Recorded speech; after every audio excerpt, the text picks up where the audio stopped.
Hola, hola amigos y amigas de País Lobo, Radio Mía, Despierta FM y Radio Vida. Soy Rocío Gambra y esto es un nuevo Política Podcast. Día martes 2 de julio. ¿Cómo estás, querida Nancy Carola Márquez? ¿Llegó Julio por allá también o no? ¿Llegaron los memes? Por acá por Chiloé también llegó julio. También estamos en julio desde ayer. Bien, con harto frío, pero hay como solo hoy día, un veranito San Juan pequeño, un post verano San Juan. Sí, no te preguntaba si habían llegado los memes por allá Sí, porque por no sé supuesto, si sí. llegaron a ti. Y es loco, son los mismos todos los años, pero uno se ríe igual como que los viera por primera vez. Pero yo este año he visto más memes, ¿eh? He visto bastante más, incluso acá la municipalidad trajo así, hizo un meme de Julio llegando a Osorno. Fue bien, ¿Ah, sí?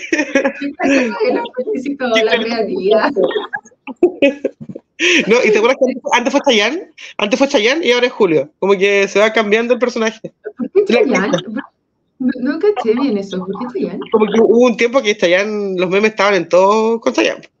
Todo, Chayanne era como el icono. Era como el Día de la Madre, yo me acuerdo así como que del Día de la Madre aparecía Chayanne todo el rato, ¿no? Sí, ya está como medio olvidado. Ahora Julio pasó a ser el protagonista de los memes.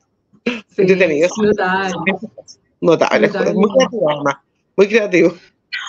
Oye, llegó Julio, viene con encuestas nuevamente, pero hay una polémica que yo no puedo dejar pasar porque íbamos a grabar ayer lunes, pero tuve unos invitados aquí en el Política Podcast, ustedes lo pueden revisar a los ex Ceremi, Nicolás Céspedes y Fernando Bunkel de Gestionas. Y ahora hubo uno que dije, ¡oh, qué buena! Que justo ahora puedo conversarlo con Nancy porque hubo una votación en la Cámara de Diputados que era rarísima, que nadie entendió nada, pero que todos quedamos flop. Y Nancy no sabía mucho qué había pasado, pero eso nos da pie para hablar de distintas cosas y dentro de eso, ¿de qué estoy hablando? Del voto voluntario o obligatorio. ¿Y por qué? Porque hay una polémica en este minuto, porque el día de ayer, lunes, se votó las multas y resulta que no se alcanzó la votación mínima en la Cámara de Diputados para que existiera una multa asociada a no presentarse a votar.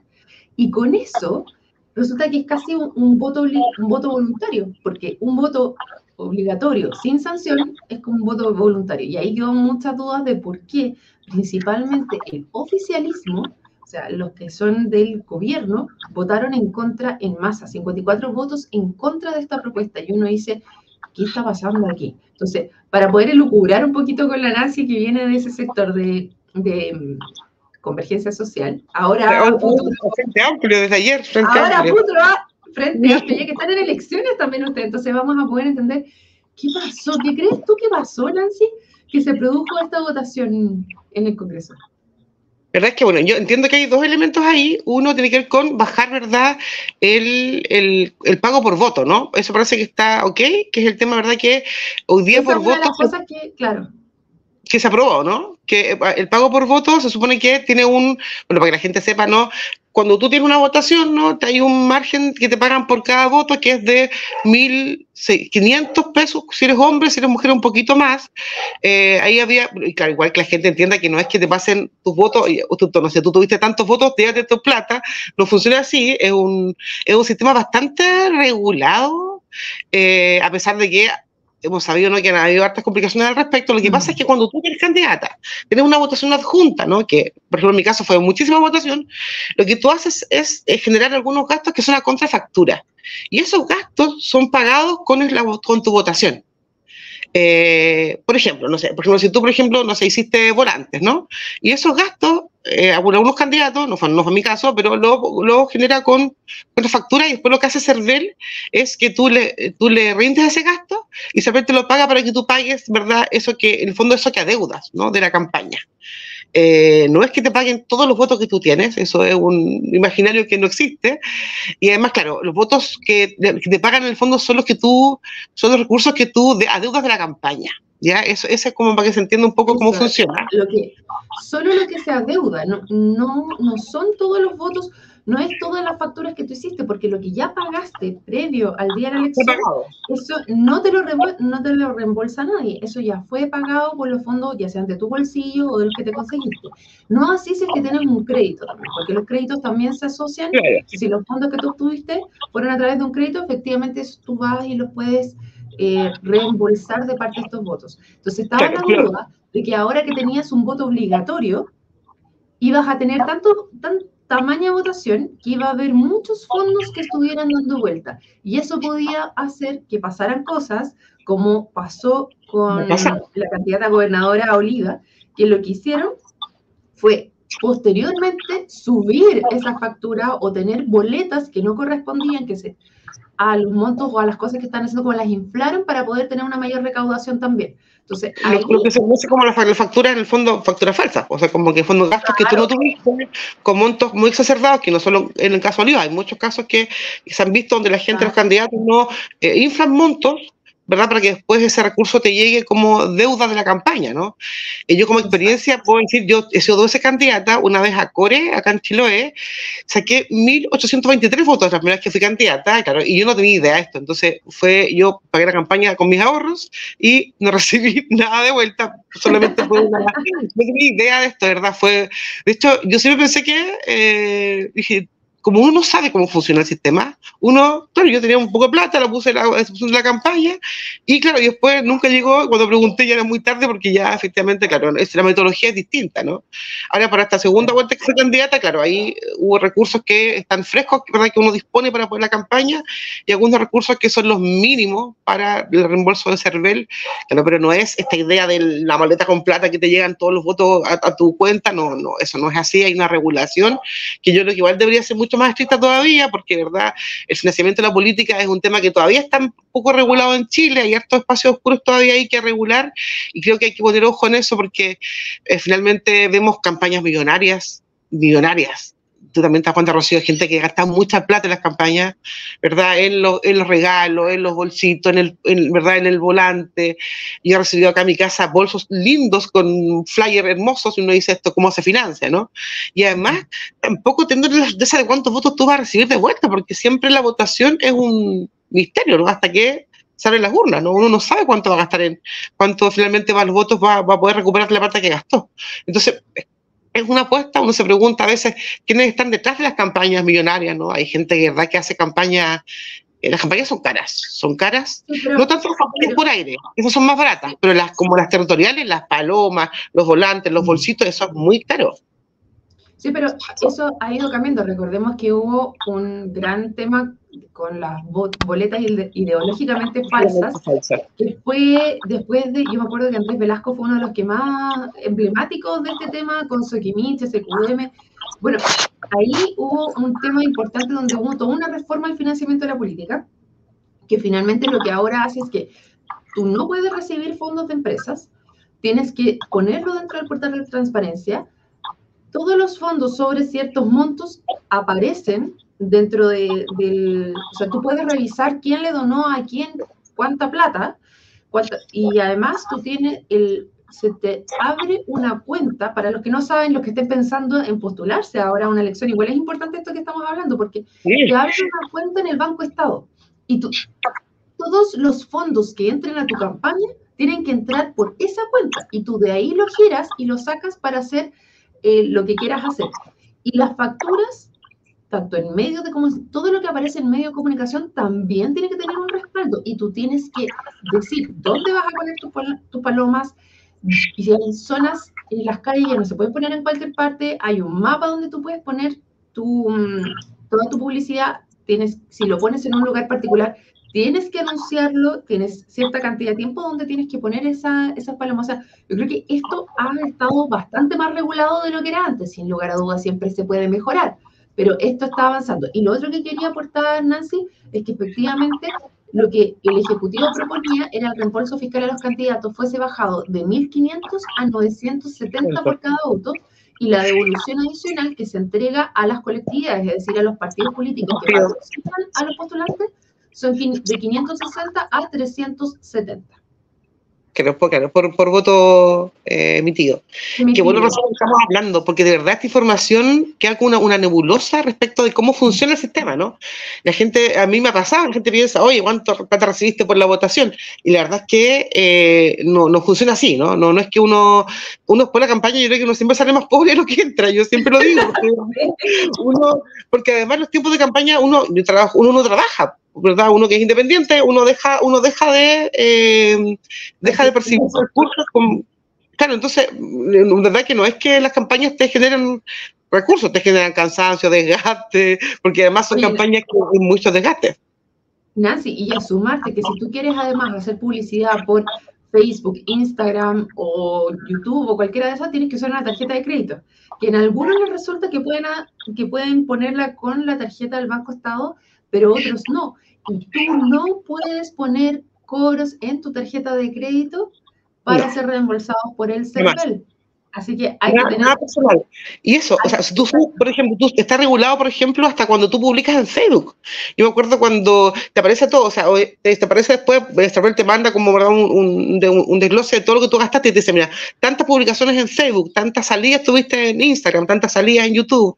O sea, está todo, de verdad, súper regulado, lo cual está muy bien porque justamente la idea fundamental de esto es que se transparente, ¿verdad?, quién está detrás de las campañas, ¿no?, quién está financiando las campañas, y justamente para que se entienda de que es transparente y que no hay intereses, ¿no?, de otros mundos que están, ¿verdad?, interesados en levantar candidatos para, ¿verdad?, para temas específicos, ¿no?, para que no hayan actos de corrupción, ¿no?, que un candidato se levante de un mundo, ¿verdad?, para que después vote a favor de ese mundo, como que finalmente... O que tú lo sepas finalmente, o sea, si hay intereses que son... Ahora, no se puede desde las empresas, eso ya lo dejamos establecido ahora. Que antes se podía, claro, y eso era el tema. Antes se podía, claro, ya el tema está en que tú sepas quiénes son los intereses que están detrás del financiamiento de esos electores, porque ahí tú puedes entender también hacia dónde va a apuntar esa persona cuando llegue al cargo que quiera llegar, o sea. Sí, igual nosotros ayer en otro panel conversábamos sobre algo que pasó y que no sé si ahora en octubre también estamos viendo si tiene ese peso o no, que tiene que ver con el peso. ¿Te acuerdas de la independencia? Pasó mucho tiempo que uno veía las palomas de los candidatos y no sabía de qué partido era, de verdad, de qué lado venía, y uno veía como que, oye, ¿a dónde está el loguito del partido? Algo que te da una referencia de quiénes son, ¿no? Finalmente, transparentar, como tú bien dices, de qué espacios vienen, para que uno sepa después cómo van a votar, ¿no?, cómo van a actuar en su trayectoria política. Y yo, bueno, pero mucho tiempo tuvo mucho peso el ser independiente, ¿no?, como esta idea de la independencia, como que eso, ¿verdad?, o la juventud, ¿no?, como que eso por en sí mismo es un valor, cosa que yo cuestiono. Yo creo que ni la juventud ni la independencia son valores en sí mismos, pero hay que ver ahora en octubre si esta cosa de la independencia tiene el mismo valor que tenía hace 2 años atrás. Parece que octubre va a ser muy esclarecedor respecto de eso, respecto a si la independencia política trae réditos o no. Lo conversamos un poco antes también, porque con la cantidad de votos que hay ahora, que hemos visto en las últimas elecciones por voto obligatorio, que van más de un 80% a votar, todas esas personas que no estaban pendientes antes, saben realmente, conocen, vamos a tener una cantidad de candidatos impresionantes. Entonces ahí va a ser más, ahora veríamos si es más importante la marca o la persona finalmente, porque si tú tienes bien posicionada la marca, como lo vimos en su minuto con Republicanos, o quizás ahora con el Frente Amplio, la gente puede entender bien qué estás votando, qué es lo que esperas de aquellas personas que van a estar representando en ese cargo político. Entonces, uno debería tender a pensar que en el caso que se mantenga el voto obligatorio con multa, la marca debería pesar mucho más que las personas y la independencia en el sentido individual, a no ser de que seas un gran líder y potente en ese lugar y que tu marca personal tenga sea extremadamente destacada. Porque, por ejemplo, me acuerdo también el tema de las municipales, ¿no?, que son elecciones muy complejas. Entendemos que ganar un municipio es algo muy difícil, entendemos que es un trabajo, es una carrera de larga data, ¿no?, para quienes disputan esos espacios. Y que uno tendría a pensar, por ejemplo, que las disputas municipales, la independencia es un valor, ¿no?, porque está este tema como que la gente vota por la persona, ¿no?, que la conozco tantos años, que tiene valores específicos que a mí ¿verdad?, me hacen pensar que va a ser una buena figura en la alcaldía, ¿no? Yo creo que eso es más, uno podría pensar que es más personal, ¿no?, que es más por la persona, por el nombre y apellido, ¿no? Pero, por ejemplo, la disputa que tiene en Puerto Montt, por ejemplo, tiene 2 partidos. O sea, tiene a Rafael Quintero, ¿no?, que es socialista, y tiene a Rodrigo Wainwright, que es reno, 2 militantes, además militantes disciplinados de su partido. Igual lo conversamos ayer, hay que ver quiénes se inscriben como independientes, ¿no? Todavía queda un plazo para eso. Hay que ver quiénes finalmente van a disputar, pero va a estar interesante, en el fondo, como el saber o el corroborar la independencia política, o no poner logos en mi, ¿verdad?, en mi paloma, el no vincularme a ningún partido político o a ningún movimiento político, va a generar, ¿verdad?, réditos en estas disputas que son más locales, que uno podría pensar que eventualmente la independencia tiene un valor distinto, ¿no?, un peso distinto en lo local. Yo creo que lo nacional o lo regional, como me tocó a mí, la independencia tiene otro peso, ¿no? Pero en lo local uno podría pensar que tiene otro peso específico. Estoy totalmente de acuerdo contigo, y ahí se da también, a ver, en este minuto los que van por independiente están juntando firmas. Tienen hasta el 27 de julio para poder juntar todas las firmas que necesiten para poder ir a la alcaldía. Aquí tampoco son tantas, tampoco son tantas, no, tampoco es como... Porque van relacionados con la última votación. Es un porcentaje. No es una cantidad de votos así, no es tanto. Sí, acá no son, Nancy, no sé si tú sabes, pero tenemos 10 candidatos que están juntando firmas. Hay algunos que ya lo lograron, que son 4, que son los más, o sea, son 2 los más conocidos, que uno es Jaime Bertín, que fue el exalcalde que antes era demócrata cristiano, que como la democracia cristiana no lo quiso llevar porque el alcalde en ejercicio es demócrata cristiano, entonces él quedó buscando los votos, buscando firmas, que entiendo que ya las juntaron todos. Y el otro que también se supone que, o sea, que está marcando y que es muy conocido y que tiene un peso nacional también, es Álvaro Gómez, que también va acá y él se define completamente independiente. Y vamos a ver ahí cómo cómo va. Aquí Osorno va a ser un claro ejemplo de lo que estamos conversando. O sea, ¿qué tanto? ¿Alguna mujer así, no? ¿Solo hombres? ¿No? Solo hombres.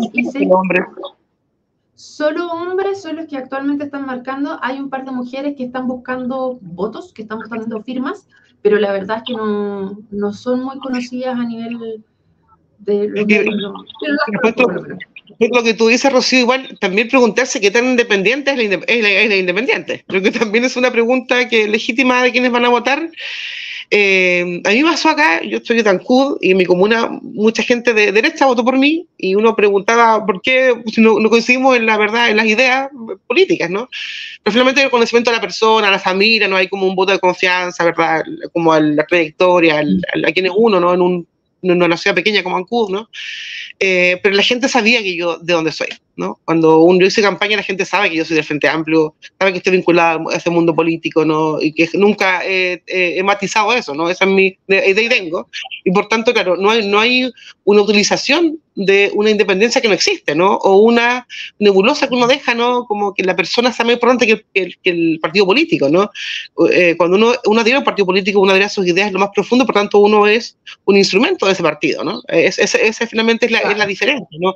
Cuando tú eres independiente tienes todo está concentrado en ti, no hay un proyecto político colectivo, ¿no? Eso lleva a pensar también con quién tú vas a gobernar, porque en el caso de las alcaldías, si bien tú tienes una independencia y no estás con un partido político, ¿cuál es tu equipo para entrar? Porque al final es un mini gobierno, es un gobierno local, y en una ciudad grande como Osorno o Puerto Montt, que son las ciudades que estábamos comentando, ¿con quién vas a llevar? O sea, es mucha gente a la que tú vas a estar a cargo, y un independiente puede hacerse cargo de todo eso. A mí me entra la duda.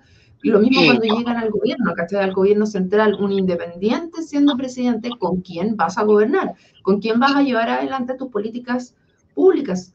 ¿Cómo lo vas a hacer? Porque es totalmente distinto a un independiente que se sienta en la Cámara de Diputados, en el Senado o en el Consejo, a aquel que se sienta cuando tiene que llevar adelante un gobierno.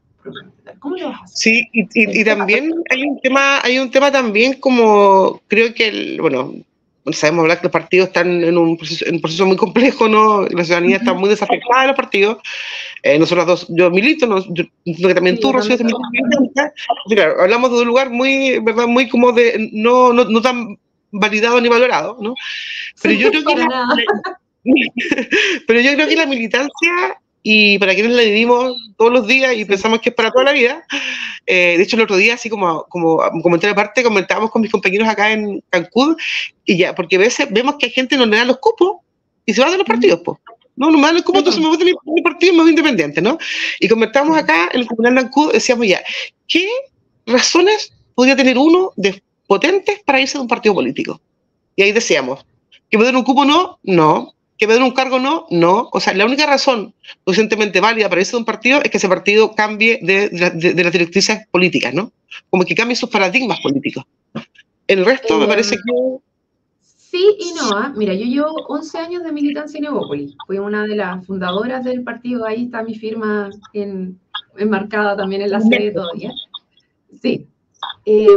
Yo creo que es válido también cuando tú crees que el partido tiene un algo, o sea, como que apunta hacia algo, y realmente las personas que lo conforman no están avanzando hacia allá. O sea, puede ser un buen cascarón, unas buenas ideas, pero no logran cuajar. Y lo otro es si ese partido político, a lo mejor en lo que tú estás ahora, no responde a una necesidad social. O sea, como que yo creo que los partidos políticos responden a necesidades específicas de los momentos. Por eso vemos estas altas y bajas de los distintos partidos. Como en su momento en Chile el Partido Radical fue uno de los más importantes, después el partido, la Democracia Cristiana también, y ahora están en baja, porque no, a lo mejor no están respondiendo a las necesidades, y tú puedes entender que a lo mejor ese lugar no es donde estás respondiendo y puedes aportar en otro, pero concuerdo contigo que porque no me dan el cupo, o porque no tienen la fuerza. Porque no pudieron... Claro, y también es válido, también he escuchado de otros que, por ejemplo, han dicho, me encantaría ir a Neópolis, pero la verdad es que no tiene la fuerza para poder representarme y yo quiero ganar y llegar a ese lugar. Y ahí es donde yo me cuestiono también cómo nosotros tenemos los incentivos puestos dentro de la política de tú estás, ¿qué es lo que premia actualmente? Porque la política premia, y los partidos políticos también, mucho de la marca personal que cada uno tiene para avanzar. O sea, es como que es tan difícil dentro de un partido político posicionar una marca que te agarra a una persona que ya está mucho más arriba, y muchas veces esas personas que están más arriba tienden a ser más personalistas que en el sentido del grupo, colectivo, del colectivo, como mucho más caudillo, y eso tiende a ser mucho más en la derecha también, el sentido del caudillismo y de irme por este caballito que va mucho más adelante y que está dispuesto a transar muchas más cosas de lo que están dispuestos a transar otros que son como mucho más colectivistas. Entonces, ahí donde están puestos los incentivos es bastante complejo. Piensa que te estoy leyendo un libro de un diputado, estoy como leyendo historia antigua de la política para poder entender contextos y todo, un diputado apellido Cerda, que es de C, que fue diputado de la C en tiempos muy antiguos. Bueno, finalmente él tiene un libro que habla sobre el tema de los acuerdos, ¿no? Y la capacidad de llegar a acuerdos, ¿no? Como que un valor en eso, un valor en eso que ya hemos perdido, ¿no? Que en verdad en un Chile tan polarizado parece que la posibilidad de llegar a acuerdos está cada día más difusa y está más lejos, ¿no? Un horizonte muy lejos. O sea, lo que él dice que finalmente postula una teoría que dice que mientras más formación política y más educación política en los partidos, es más fácil llegar a acuerdos políticos, contarnos en un espacio de acuerdos políticos. A menos formación política de los partidos, a menos esfuerzo porque la militancia se eduque, ¿verdad? Y se enfoque y entienda que en los partidos políticos la política finalmente es diálogo, ¿no? No es quedarme mi trinchera nomás y de ahí pelear y disparar, sino que tiene que ver con un espacio, ¿verdad?, que me permita transitar en un mundo político en el que yo puedo finalmente generar con otros, distintos incluso, por acuerdos por el bien de Chile. O sea, él postula esto, ¿no? A menos educación política, más me quedo en mi trinchera y menos avanzo hacia una posibilidad de acuerdo y de diálogo. Me parece que hoy día eso igual tiene un poco de sentido. Creo que esta incapacidad de llegar a acuerdo tiene primero que ver con, bueno, que hay una derecha muy, muy atrincherada, yo también siento eso, una derecha muy ultra, que está ahí en una posición muy, muy extrema y que cuesta también dialogar con ese mundo, ¿no? Yo lo viví en el Consejo y sé también lo complicado que es en esa derecha más extrema. Y creo también que, claro, como son partidos relativamente nuevos, entonces la militancia tiene un sabor distinto, ¿no? Tiene un etos distinto, tiene un etos más vinculado, claro, a una cosa más fanática, ¿no? Como más de hablar a mi nicho nomás, ¿no entiende? Entonces, claro, cuando un partido se esfuerza por tener formación política, como tú bien decías, Rocío, ahora, finalmente, ¿cuál es la labor de los partidos, no? Es la formación política de sus militantes de base, es tener gente dispuesta a disputar cargos de elección popular, es tener buenas cartas, es que finalmente los partidos políticos pretendemos que nuestro proyecto político se vaya instalando en el país y eso requiere de personas que hagan ese trabajo, ¿no? En distintos niveles, ¿no? Y para eso también se requiere formación política. Y creo que los partidos cada día tienen menos esos espacios de formación política. Creo que hay menos escuelas de formación política, hay menos semilleros de formación política. Es una preocupación que yo creo que tenemos todos los partidos, es transversal, como el recambio de la figura. Pero hay varias cosas que yo creo que nada es tan blanco y tan negro, porque por otro lado, bueno, desde este lado de la vereda se ve como que el Frente Amplio es muy poco dialogante. Vimos la oposición que se hizo durante el gobierno de Sebastián Piñera, que era una de las personas como que estaba más abierta al diálogo. Y yo creo que el momento político, no solo dentro de los partidos políticos, sino también dentro de las personas con su voto, van a votar por sistemas que son menos dialogantes per se. O sea, me parece como que no sabemos qué es lo que queremos, porque por un lado se premia aquello que es como súper claro de que yo voy a defender mi postura y esta es mi postura y esto es lo que yo quiero defender y como con mucha fuerza, pero por otro lado también se pide, oye, pero resuelvan el problema rápido y lleguen a acuerdo, o sea, resuelvan lo que tienen que resolver rápidamente. Entonces, ¿cómo tú votas? Por un lado, por personas que son sumamente intransigentes y por otro lado, estás pidiendo que llegues a resolución de conflictos. Entonces, como, imponer mi visión, porque creo que es la que hay que hacer, y impongo lo mío y lo hago, pero resulta que el país, por lo menos en Chile, tú tienes como tercios bien marcados, o sea, a lo más alguno llega al 40, 45, pero no llega más allá de eso. Entonces, ¿cómo quieres con el país tener posturas tan intransigentes? ¿Cachai? Porque, claro, efectivamente hay grupos, tanto de izquierda como de derecha, que son súper intransigentes. Y tú me decías, hay partidos que tienen formación política, mientras mayor formación política se supone que son más dialogantes. Y ahí eso lo dice cierto, no lo digo yo, porque el Partido Comunista tiene una formación política tremenda y de diálogo tienen bien poco, ¿cachai? Entonces es como, sí, podría ser que mientras más los partidos estén o tengas bagaje político para llegar a resolución de conflictos, efectivamente tienes un sistema de diálogo mayor, pero no necesariamente que sea una formación doctrinaria de aula. No sé si me entienden. Sí, mira, pero igual hay un dato, Rocío, porque mira, la encuesta que salió en la academia, que salió el domingo, ¿verdad? Dice que el presidente Boric ha aumentado, ¿verdad?, en la confianza, ¿no? Que tiene la ciudadanía con él, lo cual es una buena noticia, porque todos queremos que el presidente tenga la confianza del país, ¿no? Y ahí, dentro del detalle de esa encuesta, hay algunos elementos que destacan que por qué la gente está confiando más en él. Y ahí, hay tres elementos que son centrales. Uno que es la capacidad para gestionar la crisis, que es dialogante, y capacidad de generar acuerdos. Entonces, claro, se ve como un valor, como bien tú dices, ¿no? Es un valor que al parecer en las encuestas, ¿verdad?, valoramos y decimos, sí, tiene que ser alguien dialogante, ¿no? Como que es una característica per se, ¿no? Algo que tú esperarías de un político es que tenga la capacidad de dialogar, ¿no? Pero como bien tú dices, claro, cuando se vota, a veces se vota, ¿verdad?, por el que está muy en su nicho y vemos que no se mueve más de ahí, porque parece que cualquier movimiento que puedan hacer, van a perder. Que va a defender esas ideas a ultranza y que si llega a moverse un poco, entonces un vendido, un vendepatria y vamos así. O sea, recordemos al presidente Boric también cuando era diputado y fue a sentarse por el acuerdo con la paz y la nueva constitución y trató de avanzar un poco más, todos los insultos que recibió en la calle se lo trataban pésimo, los escupían, le tiraban botellas, de verdad es como, ¿qué es lo que queremos ahora? Dentro de todo el país hay personas que son súper ultras y hay personas que son mucho más dialogantes. Yo me considero, y dentro del partido de Evópolis que estoy, considero que somos bastante dialogantes, que llegamos a bastante acuerdo y somos los que tratamos de equilibrar ese tipo de posturas. Sin embargo, no tenemos, y en general cuando uno ve la encuesta pasada, tú ves ¿por quién votaría usted? O sea, los que más aparecen son aquellos partidos que tienen una postura mucho más de ultra que los partidos que estamos mucho más abiertos al diálogo, como Evópolis. De hecho, me acuerdo que ustedes una vez igual dijeron que, por ejemplo, ustedes están en contra del retiro del 10%, ¿te acuerdas, Rocío? Eso le costó a diputados a ustedes en la novena región, pues le costó, o sea, en el fondo, ese nivel de transparencia, ¿no? Decir, ¿sabes qué? Esto va a ser una mala medida, una mala política pública para el país, le cuesta finalmente a un partido, ¿no? Después perder escaños, perder, ¿verdad? Como que a veces, siento que el populismo igual se empodera un poco de la política, claro, y a veces, y cuando tú transitas ese populismo, después cuesta mucho volver, cuesta mucho retroceder.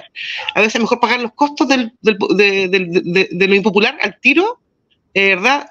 Y no generar falsa expectativa respecto a algo que tú no estás tan convencido y que a veces por ser popular tienes que transitar a espacios que después te cuesta mucho poder volver a tu redil, como decimos acá.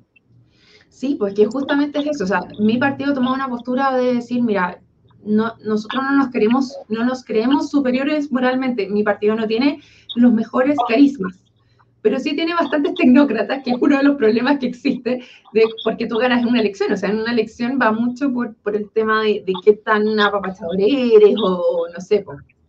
qué tan carismático eres. Acá hay tanta cosa en cómo se gana una elección o cómo se pierde.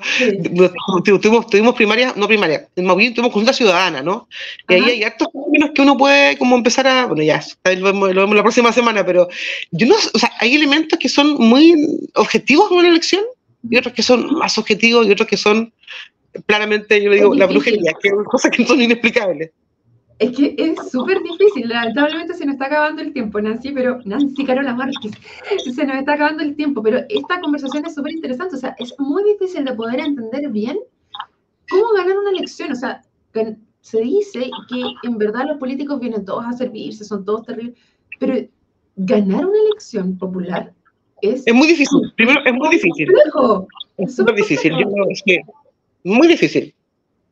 ¿Sí? Entonces, bueno, ahí pesa la marca, pesa tu marca personal, pesa un montón de cosas y de repente ganas y después pierdes, porque vemos el caso de Sichel, por ejemplo, que había ganado la elección en la primaria y después le fue pésimo. Y cometes un error y te quedan las cosas, pero la gente se supone que no está al tanto, pero sí está al tanto y ahora con una elección de voto obligatorio, o sea, octubre es, para los que nos interesa este tipo de cosas, yo creo que realmente... además nos interesa y no estamos ahí. Nos interesa mucho y no estamos haciendo nada. Entonces, claro, es lindo estar en otros, me tocó estar en los dos lugares, entonces es bacán estar lejos de ese espacio y mirándolo un poco desde más lejos y analizar los datos, y es bastante más entretenido que estar dentro es bien difícil estar en la disputa ahí del voto, pero va a ser un buen octubre, y noviembre vamos a hacer buenos programas, Rocío, porque va a quedar mucho que analizar de lo que pasa en octubre. Va a haber harto, ahí vamos a ver qué es el Chile, qué es ese Chile de octubre, que parece que es distinto al de hoy día, porque todo también cambia tan rápido, ¿no?